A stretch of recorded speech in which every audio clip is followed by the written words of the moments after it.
तो पिछले एपिसोड में दांतों ने कुई फान को बहुत ही आसानी से पकड़ लिया था, जिसके बाद अगले सीन में हम देखते हैं कि टैन्यू ने इस तरह से हुआंगफू और उसके साथ वाले सभी लोगों को बचा लिया होता है, क्योंकि अगर वो इस समय इनकी मदद करने के लिए यहाँ पर नहीं आया होता तब कुई फान और उसके लोगों ने इन सभी को मार दिया होता। इसके तुरंत बाद टैन्यू हुआंगफू के सामने आता है और उससे पूछता है कि तुम्हारी इंजरी कैसी है, जिसके दौरान हम देखते हैं कि वैसे तो हुआंगफू थोड़ा सा जख्मी था और इसके वजह से उसे काफी दर्द भी हो रहा था, लेकिन इसके बाद भी वो टैन्यू से कहता है कि कोई बात नहीं, और बड़े अफसोस की बात है कि कुई फान बचकर यहाँ से भाग गया। अब इस तरह से हम देखते हैं कि इसके बारे में सोचकर वो काफी उदास हो जाता है, क्योंकि वो कुई फान को मारकर अपना बदला पूरा करना चाहता था। तभी इस पर टैन्यू से कहता है कि तुम इसके बारे में चिंता मत करो, क्योंकि असल में वो यहाँ से बचकर नहीं भाग पाएगा। अब इसकी यह बात सुनकर हुआंगफू थोड़ा सा हैरान हो गया होता है और उसे समझ में नहीं आता कि टैन्यू आखिर किस बारे में बात कर रहा है। लेकिन तभी इसी वक्त हम देखते हैं कि दांतों भी यहाँ पर वापस आ जाता है, जिसके मुंह में कुई फान वाला स्पिरिट बोर्ड था और वो इसे लाकर इनके सामने नीचे पटक देता है। इसी के साथ साथ वो इनके सामने काफी अग्रेसिव तरीके से अपने पावर को रिलीज करने लगता है, लेकिन इनमें से कोई भी इसके मतलब को नहीं समझ पाया था। वहीं दूसरी तरफ हम देखते हैं कि दांतों अपने पंजे से जमीन के ऊपर कुछ लिखकर टैन्यू को बताता है, जिसे देख टैन्यू उससे कहता है कि तुमने बिल्कुल सही किया, और फिर इसके बाद वो दांतों को अंदर चले जाने के लिए कहता है। अब इस बात से ऐसा लग रहा था कि दांतों ने कुई फान को मार दिया है, जिसके बाद टैन्यू इसके भी स्पिरिट बोर्ड को अपने पास में रख लेता है। लेकिन अब इन सभी बातों से हुआंगफू काफी खुश हो गया था और इसी के साथ साथ हम देखते हैं कि वो थैंक यू के रूप में टैन्यू के सामने घुटने भी टेक देता है। लेकिन असल में टैन्यू हुआंगफू को अपने सामने ऐसा कुछ करते हुए नहीं देखना चाहता था और इसीलिए वो उससे कहता है कि तुम्हें यह सब करने की कोई जरूरत नहीं है। जिसके बाद हम देखते हैं कि हुआंगफू इस बात से यहाँ पर इमोशनल हो गया होता है और फिर वो टैन्यू से कहता है कि अगर तुम यहाँ पर नहीं आए होते तो फिर हमें यहाँ पर मरने से कोई भी नहीं बचा पाया होता, इसीलिए इसके बदले मैं तुमसे थैंक यू कहना चाहता हूँ। और इसी के साथ वो टैन्यू से कहता है कि मैं इस बात को हमेशा याद रखूंगा। इसके बाद हम देखते हैं कि हुआंगफू के साथ वाले लोग भी इसे थैंक यू कहते हैं। लेकिन तभी इसी बीच हम देखते हैं कि कोई चुपके से इनके ऊपर नजर रख रहा था, जिसके बारे में टैन्यू को तुरंत ही पता चल जाता है और फिर वो कहता है कि अगर तुम यहाँ पर आ ही गए हो तो फिर तुम अब यहाँ से बचकर कहाँ पर जाओगे। अब इतनी बात कहने के बाद वो तुरंत ही इसके ऊपर अटैक करने के लिए जाने लगता है, जिसके बाद हम देखते हैं कि वो लड़का इस बात से काफी डर गया था और वो तुरंत अपनी जान बचाने के लिए यहाँ से भागना चाहता है। लेकिन असल में टैन्यू अब उसे यहाँ से भागने नहीं देता और फिर वो बहुत आसानी से उसे यहाँ पर घेर लेता है। लेकिन तभी हम देखते हैं कि वो अपने आप को दांतों के रूप में चेंज कर लेता है और अब इसी के साथ वो इस लड़के के ऊपर अटैक करने के लिए भी आ गया था, जिसे देखते ही उस लड़के की हालत पूरी तरह से खराब हो जाती है। लेकिन आखिरकार अब वो इसके सामने कुछ भी नहीं कर पाता और टैन्यू अपने पावर का यूज करके इसके ऊपर अटैक कर देता है। इसके बाद वो लड़का जैसे ही फिर से टैन्यू के सामने खड़ा होने की कोशिश करता है, टैन्यू तुरंत ही इसके गर्दन को फिर से पकड़ लेता है और अब इसी के साथ वो काफी तेज स्पीड से इसे नीचे लेकर आ जाता है। अब इस तरह से वो लड़का यहाँ पर काफी डर गया था, इसीलिए वो टैन्यू से कहने लगता है कि प्लीज तू मुझे मत मारो और मुझसे जो गलती हुई है मैं उसके लिए माफी चाहता हूँ। लेकिन अब इसके ऐसे बातों को सुनकर टैन्यू इसके ऊपर गुस्सा हो जाता है, जिसका साफ मतलब था कि वो इसे नहीं छोड़ेगा। इसके अलावा हम देखते हैं कि वो लड़का हुआंगफू से भी मदद मांगना चाहता था, लेकिन यह देखते ही हुआंगफू और उसके साथ ही अपना मुंह दूसरी तरफ फेर लेते हैं। तभी इसी वक्त हम देखते हैं कि मेंगई भी यहाँ पर आ जाती है, जो कि असल में वो इस लड़के के ऊपर काफी गुस्सा थी, इसीलिए वो टैन्यू से कहती है कि तुम इसे मेरे हाथों में दे दो, क्योंकि मैं इसे खुद मारना चाहती हूँ। तब इसके ऐसे बातों को सुनकर वो लड़का और भी ज्यादा डर गया था और वो मेंगई के सामने भी इसे ना मारने की रिक्वेस्ट करने लगता है। लेकिन मेंगई भी अब इसके ऐसे बात को सुनकर इसके ऊपर गुस्सा हो जाती है और उससे कहती है कि तुम सिस्टर किसे बोल रहे हो और क्या तुम भूल गए कि तुमने और सियाओ जिंगकुंग ने मेरे खिलाफ में क्या किया था। जिसके बाद हम देखते हैं कि मेंगई अब इसे कुछ भी बोलने का मौका नहीं देती और वो तुरंत अपने तलवार का यूज करके इसके गर्दन को काट देती है। अब इस तरह से उसने इसे यहाँ पर मार दिया था, लेकिन इसी के साथ हम देखते हैं कि वो सिनी के ऊपर भी गुस्सा होती है, इसीलिए वो इसे भी मारने के लिए इसके पास में आ जाती है और फिर उससे पूछती है कि आज तुम कैसी हो। लेकिन अब इसके इस बात पर सिनी उससे कुछ भी नहीं बोलती। वहीं दूसरी तरफ हम देखते हैं कि हुआंगफू भी इन सारी चीजों को देख रहा था, लेकिन असल में वो भी जानता था कि सिनी के साथ में मेंगई की काफी दुश्मनी है, इसीलिए वो टैन्यू से कहता है कि वैसे तो मैं उसे बचाने के लिए तुम्हारे सामने कुछ भी नहीं कह सकता,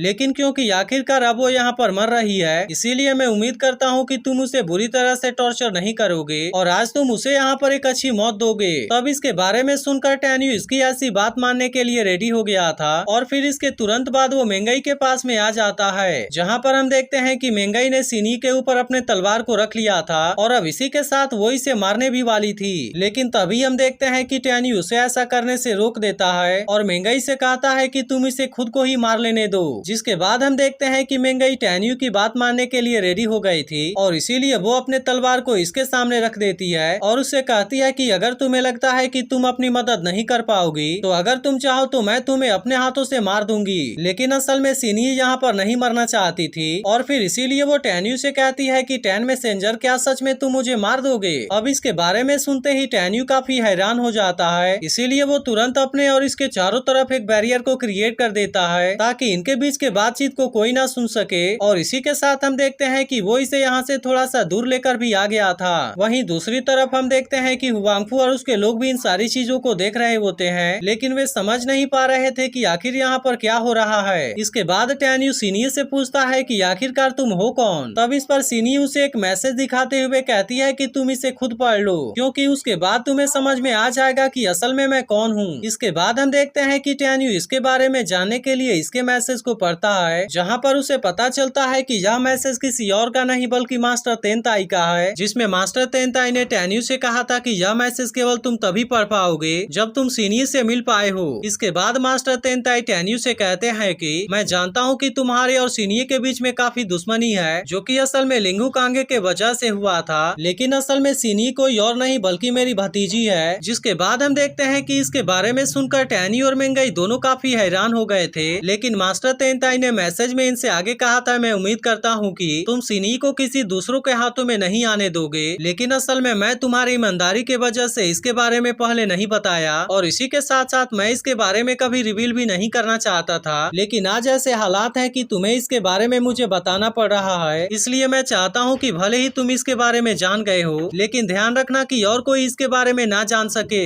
अब इन सारे चीजों के बारे में पता चलने पर मेंगई काफी उदास हो जाती है और इसी के साथ हम देखते हैं कि उसे अपने ऐसे हरकत के ऊपर अफसोस भी हो रहा था, जिसे देख टैनी उसे समझाता है कि तुम्हें इसके बारे में चिंता करने की कोई जरूरत नहीं है। फिर मास्टर तेनताई ने मैसेज में आगे कहा होता है कि मैं जानता हूँ कि एटर्निटी लैंड काफी खतरनाक है, लेकिन इसी के साथ मुझे तुम्हारे ऊपर पूरा यकीन है और मैं जानता हूँ कि तुम अपने काबिलियत से बैड लक को गुड लक में चेंज कर सकते हो। इसके बाद मास्टर तेनताई आगे उससे कहते हैं कि तुम सिनी का ख्याल रखना और इसी के साथ मैं उम्मीद करता हूँ कि तुम उसे जिंदा वापस लेकर भी आओगे। अब इसके बारे में पता चलने पर टैन्यू भी उनकी बात मानने के लिए रेडी हो गया था, इसीलिए वो सिनी से कहता है कि इसके लिए तुम मुझे माफ कर देना, क्योंकि वैसे भी मैं तुम्हारे बारे में नहीं जानता था। और इसके बाद एपिसोड यहीं पर एंड हो जाता है।